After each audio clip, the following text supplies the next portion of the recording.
My grandson, David, experienced his first winter this year. The weather report mentioned that it was a record cold day. I couldn't help but worry about David and his mother, Yvonne. I hope they haven't fallen ill due to the cold. That night, I sent a message to Yvonne on my smartphone, asking, "Are you and the baby okay? Not catching a cold?" However, despite sending it 2 or 3 times, there was no reply, not even a read receipt. She's always been so responsible, I hope she's not overdoing it. After waiting another hour, I tried calling but to no avail. This is no small matter. Worried something serious had happened, I quickly put on my thick jumper and rushed out to drive to my son's family apartment. There was no response when I rang the intercom, and fearing the worst, that Yvonne had collapsed inside, I had the building manager open the door. The apartment was dark, with only the faint light from the street lamps seeping in. Groping along the wall, I searched for the light switch, relying on my memory. I fumbled for the light switch, but, even after trying several times, the lights wouldn't turn on. What's going on here? I thought, feeling a mix of anxiety and irritation. With no other option, I used my smartphone's flashlight to look around. Yvonne? Are you there? Could it be that they are just out? Just as I was about to leave, I thought I heard a baby's cry from the bedroom. Yvonne? Are you there? I quickly headed to the bedroom. Yvonne! There, I found Yvonne, shivering from the cold but desperately wrapping newborn David in a sheet to keep him warm. What happened? To my shock, Yvonne's once long and proud black hair was now chopped off, almost completely shaved. This is terrible! What happened here? My name is Mary Smith, I'm 61 years old. I've worked as a hairstylist for many years, running a salon out of my home. Chatting casually with my regulars during their appointments has always been the highlight of my day. The salon was originally started by my husband and me. However, he passed away from cancer when he was young.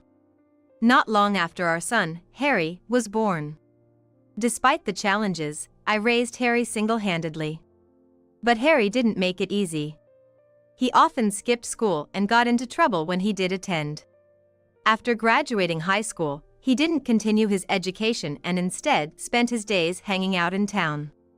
I often wondered if it was a sense of inferiority from not having a father around. Or maybe it's because I wasn't a good enough mother. I always worried about Harry's future, never finding an answer. So, when Harry suddenly said one day, "I want to be a hairstylist," I was so surprised I pinched my cheek, thinking I was dreaming. What's gotten into you? Hairstylists are popular with the ladies, right? Harry replied with a smirk.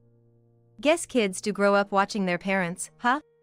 Regardless of the reason, I decided to take a positive view of my son showing interest in his future for the first time. Harry successfully graduated from cosmetology school and started working as an apprentice at a senior's salon. That's where he met Yvonne, who would later become his wife. Harry was smitten with her at first sight and, after a strong pursuit, announced to me with a confident smile, "I've decided to marry this girl," introducing me to Yvonne. Nice to meet you. I'm Yvonne. You are a hairstylist too, right? I look forward to learning from you. Yvonne, with her long black hair and bright smile, was a wonderful woman. Likewise, I look forward to that, I replied, instantly liking her. A year after their marriage, Harry expressed his desire to start his own salon. Though he hadn't been an apprentice for long, he seemed to have gained a lot of confidence as a hairstylist. I want to have my own place and prove my skills. Honestly, I was a bit worried. I knew from my experience that it's not easy for a newcomer to make it on their own in this industry. But I couldn't ignore the earnest look in Harry's eyes as he talked about his dream. How much do you have saved up? He showed me his bank book with a troubled look and a sigh. Despite having a steady income, he was spending just as much as he earned. With this pattern, he was far from having enough to start his own business.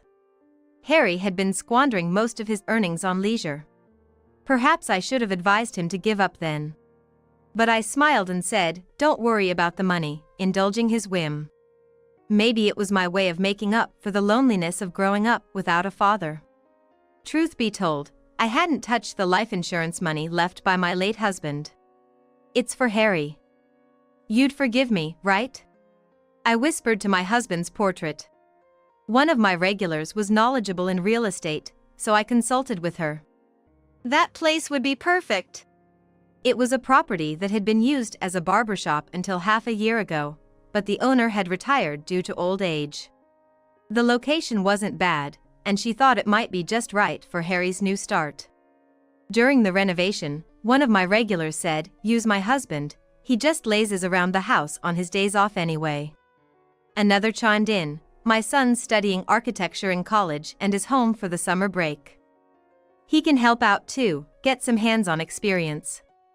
Thanks to their help, the construction went smoothly. Once we got the health department's approval, the salon opened in no time. I never imagined I could set up my own business so quickly. You should thank everyone. It's not something you could have done alone. I know. I'm grateful to you, Mom. Then, I handed Harry the bank book containing the remainder of his father's inheritance. The purchase and renovation costs were lower than expected, so there was still more than half left. This is a gift from your father to you. Use it wisely for business expenses, and don't you dare waste it. Yeah. I'm not a kid, I get it. Harry said, chuckling in annoyance. Don't worry. I'll keep a close eye on Harry to make sure he doesn't spend the money foolishly. Yvonne said with a bright smile. Her words made me laugh. With Yvonne's help, I didn't need to worry about interfering any further. I optimistically decided to watch over their business from a distance. But soon, I realized my optimism was misplaced. Yvonne occasionally visited my salon to update me on their progress, and each time, her expression grew more somber. 3 months after Harry's salon opened, she confided. Harry's not putting his heart into the work. What? Harry? Why? He was so enthusiastic at first, sure that his skills would bring in customers. But within a month, he stopped smiling and began treating customers coldly. As a result, our reputation has plummeted, and customers have stopped coming. I couldn't believe what I was hearing. Harry had wanted his own salon so badly. What had changed in such a short time? Harry thought that being a good hairstylist was all it took, but running a salon is more than that. Yvonne sighed. Indeed, she was right. Business doesn't work just the quality of your work. Customer service plays a huge role in business. It seemed Harry was missing that fundamental understanding. So, what's Harry doing now? He's frustrated about the lack of customers and spends his days drinking. If he doesn't get his act together, we'll lose even more clients. Right now, I'm handling the customers we do have, but if our reputation keeps dropping, the business will only get worse. Yvonne explained, looking like she was on the verge of tears. I felt the same way. All right, I'll have a serious talk with him next time I see him. Thank you so much, Yvonne said, bowing deeply before brushing back her long black hair. Your hair is always so stunning, I commented, trying to lighten the mood. I started growing it out in middle school, she said proudly. Been that long? Any particular reason? Are you familiar with hair donation? Yvonne looked at me earnestly. Hair donation? I think I heard about it at a hairstylist's meeting, but I don't know much about it. Yvonne's eyes sparkled as she explained. It's about making wigs from real hair for children who've lost their hair due to congenital diseases, illness, or accidents. I've been growing my hair to donate to organizations involved in this. Isn't it wonderful to be able to help someone? I read an article about an actress who was doing it, and I thought, maybe I could do that too. Wow. That's really admirable, especially for someone as young as you, I said, overwhelmed by Yvonne's passion. 6 months into her marriage with Harry, Yvonne got pregnant. She's always been so conscientious, always pushing herself too hard when I'm not looking. Yvonne, this is the most crucial time. You really shouldn't overdo it. I repeatedly warned her. Every time, she'd just lightly laugh and say, "Don't worry. I'm taking it easy, consulting with the baby in my belly." But in reality, Yvonne worked at the salon right up until the last month of her pregnancy, supporting the family while Harry's attitude worsened. What is he even thinking? Every time Yvonne updated me, I felt my own shortcomings as a mother. One day, I finished work early and decided to check on their salon. I ran into Harry just as he was about to leave. "Where are you going?" "Out for a drink." "There won't be any more customers today anyway," he said nonchalantly, laughing off his situation. The lack of customers had become normal for Harry, and he wasn't even trying to improve things anymore. "You're about to become a father, you know." Harry just waved his hand dismissively and hopped on his motorcycle. "We're not done talking. Think about Yvonne for once." Yeah. I'll do that when I feel like it." He laughed and sped off. Inside the salon, Yvonne was cleaning the floor. "Today, we managed to get just one customer," she said, smiling brightly despite looking exhausted. "Are you eating properly? You need to get enough nutrition." "Don't worry about me. It's not just about you. It's for the baby," I said sternly, making sure she understood the gravity of the situation. Yvonne teared up a bit and thanked me. At times like this, the father should be there to support her. I wanted to shout at Harry, who was nowhere to be found. Yvonne told me the salon wasn't doing well, and Harry was spending money recklessly every night. Giving that bank book to Harry was a mistake. I regretted my decision. Yvonne, despite being busy, never neglected her hair care. Gently stroking her belly, she said, "I want to teach my child the joy of helping others." That's when I realized I wanted to support her. Since my son wasn't of much help, I decided to assist Yvonne at their apartment. "I'm always sorry to trouble you." "Don't worry about it, just focus on the baby. It was my fault for not raising my son right." Because of that, Yvonne was suffering. Perhaps it was my way of atoning for my sins, at least. At the end of summer, Yvonne went into labor earlier than expected and was rushed to the hospital. Harry was nowhere to be found, unreachable. I kept sending him messages, but there were no replies, not even read receipts. What on earth is he doing at a time like this? Yvonne's parents had passed away, so I was the only one who could be there for her. "Don't worry, Yvonne, I'm here." I kept encouraging her as she bravely faced childbirth. After a long and difficult labor, I was overwhelmed by the sound of the baby's cries. "He's born. You did it, Yvonne." I was moved to tears, but Harry, who should have been there, never showed up. My grandson, David, was experiencing his first winter. The weather report said it was a record cold day. No wonder it was so chilly that I had trouble getting out of bed. My first thoughts were of Yvonne and newborn David. I hoped they weren't affected by the cold.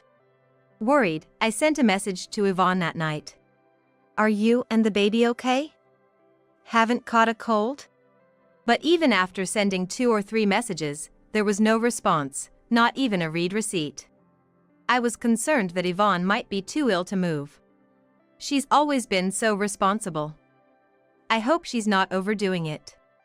After waiting another hour, I tried calling again, but the result was the same.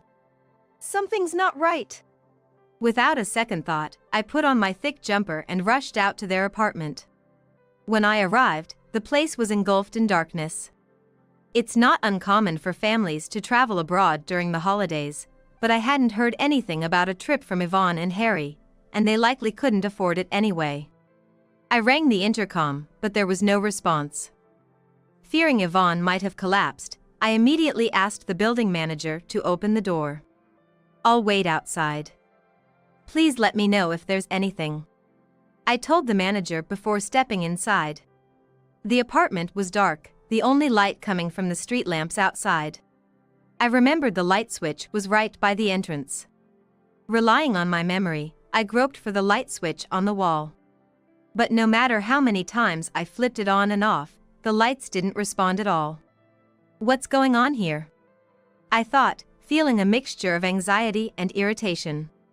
With no other option, I used my smartphone's flashlight to illuminate the room as I stepped inside. Yvonne, are you here? I called out in the living room, but there was no answer.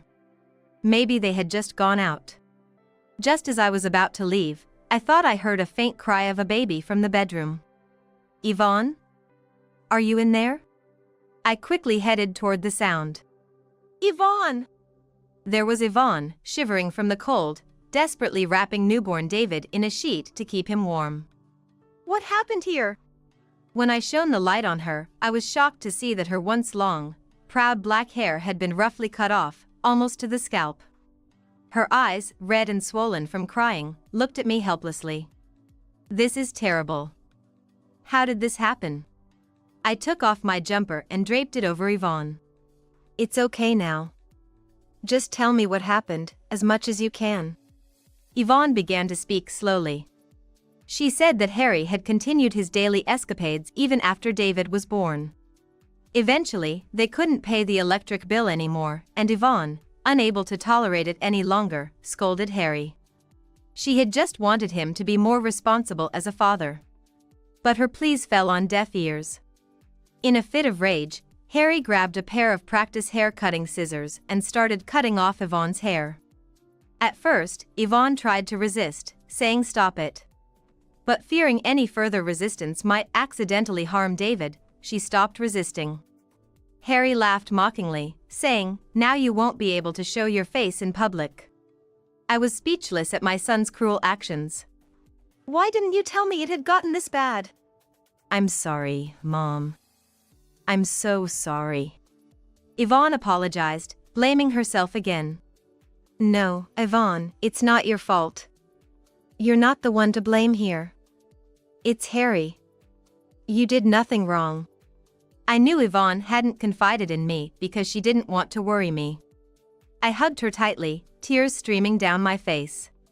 The whole situation was a result of my overindulgence in raising Harry. My heart burned with shame and anger at my own failings and my son's inability to empathize with others.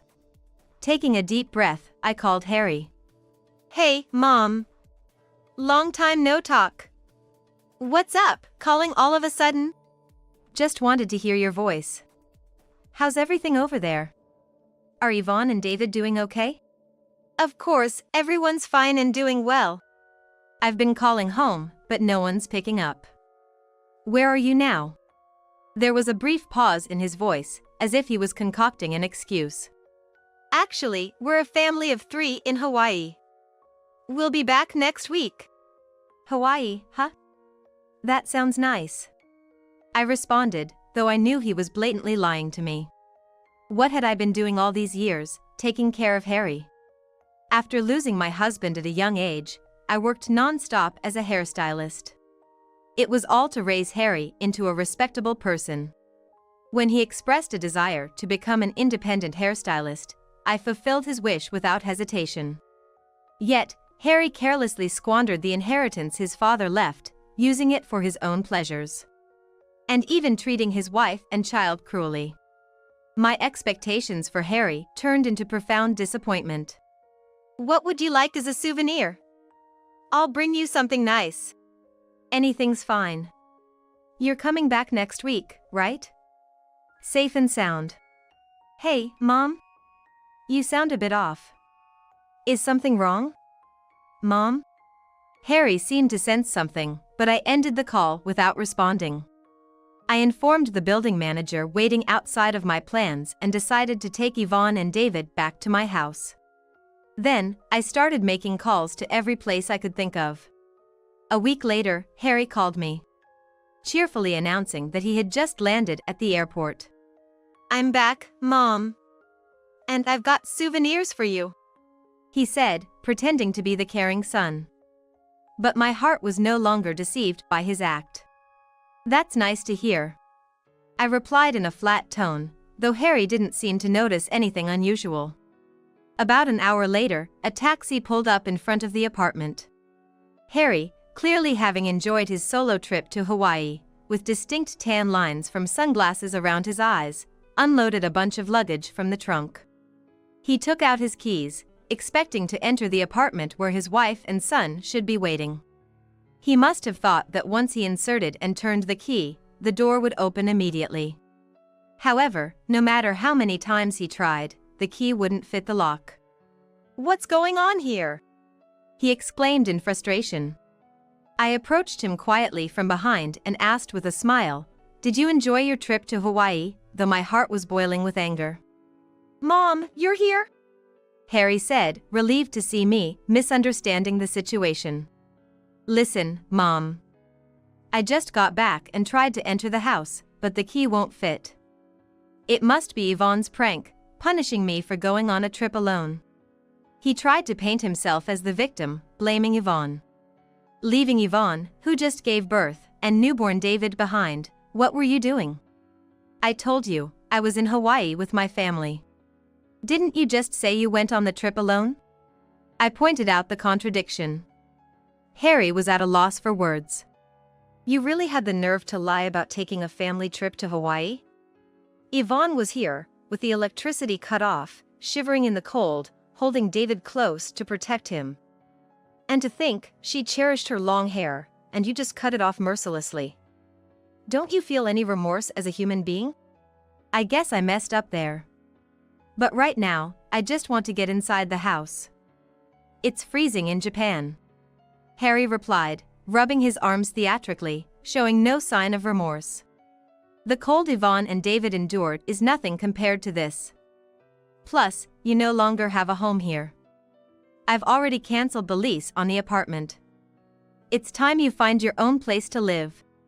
Cancelled the lease? Why would you do something like that without asking me? Harry protested, suddenly panicking. But the apartment was leased under my name, after all. I couldn't just stand outside and continue this conversation, so I took Harry to a nearby coffee shop to talk further. Harry sipped his coffee silently, probably not even tasting it. He kept glancing between me and his coffee with a pale face. You were so strapped for cash that you couldn't pay the electric bill, yet you managed to go to Hawaii? That's... Harry grimaced and finally began to spill his selfish reasoning. He admitted that right from the start of his business, he was showing off to friends and women he picked up at the salon, spending his father's inheritance on his antics. He knew such spending would quickly deplete any fortune. But after getting a taste of the power of money, he continued his lavish lifestyle even after the inheritance ran out, racking up debts to buy gifts and take trips. You're quite the big spender, aren't you? Especially for a failing business. Don't worry. I'm a professional hairstylist. Once I get serious, clients will come flooding in, and I'll be able to support my family. Harry replied with unfounded confidence. I looked at him coldly. Your salon? I've already sold it. All the equipment too. It's too late to get anything back. I shattered his baseless confidence. That's a lie. Why would you do something like that? Harry's face turned red as he slammed his hand on the table. Oh? You were planning to continue with the salon? I thought you had abandoned it since you left everything to Yvonne. Besides, I bought the building and land in my name. You have no right to complain now. But, I was just trying to attract customers. I had it all planned out. Harry's eyes looked like those of a child about to burst into tears. If you're so confident in your skills, you should be able to start over from scratch. I said coldly, then left the coffee shop after placing money for the coffee on the table. A month passed. Yvonne and I avoided any contact with Harry, but unpleasant rumors inevitably reached my ears. After I pushed him away, Harry apparently ran to his friends begging for money. But they were the kind who gathered around him for his money. Naturally, nobody was willing to help a financially drained Harry. He even got reported to the police for stalking some of the women he picked up at his salon. Although he only received a stern warning from the police, the lack of support from his acquaintances hit him hard, and he completely disappeared from our lives. He's probably living alone now, in fear of harsh debt collectors. All this is the consequence of his own actions. My anger towards Harry isn't just about his reckless spending.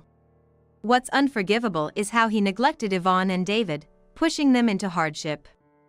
And above all, cutting off Yvonne's long hair, which she had grown out for years for a noble cause, thereby potentially robbing unknown children of a brighter future.